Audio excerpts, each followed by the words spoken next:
प्रसिद्ध गायिका आणि संगीत रंगभूमीवरच्या अभिनेत्री ज्योत्स्ना भोळे त्यांच्याविषयी खरं तर बोलण्यासारखं बरंच आहे. संगीतकार केशवराव भोळे हे त्यांचे पती होते. त्यांनी 1933 साली नाट्य मनवंतर नावाची नाट्यसंस्था काढली. आंधळ्यांची शाळा हे त्यांचं पहिलं नाटक. त्याचा पहिला प्रयोग मुंबईमध्ये झाला.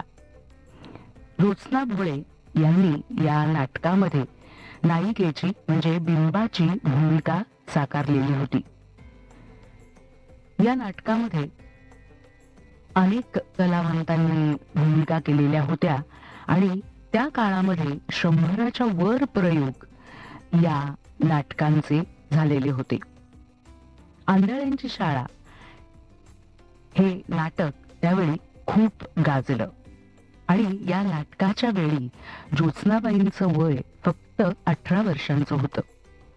रसिका हो, कंठसंगीतासाठी इतर गायिकांपेक्षा अगदी वेगळा असा ज्योत्स्नाबाईंचा खास आवाज होता आणि त्यामुळे त्यांनी गायलेली नाटकातली गाणी अजरामर झाली.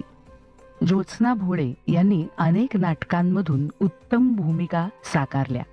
कुलवधू नाटकातली त्यांची भानुमतीची भूमिका, राधामाई मधली राधा, त्याचप्रमाणे एक होता म्हातारा मधली उमा, आशीर्वाद मधली सुमित्रा, मगाशी सांगितल्याप्रमाणे आंधळ्यांची शाळामधली बिंबा, या सगळ्या भूमिका रसिकांना खूप आवडल्या.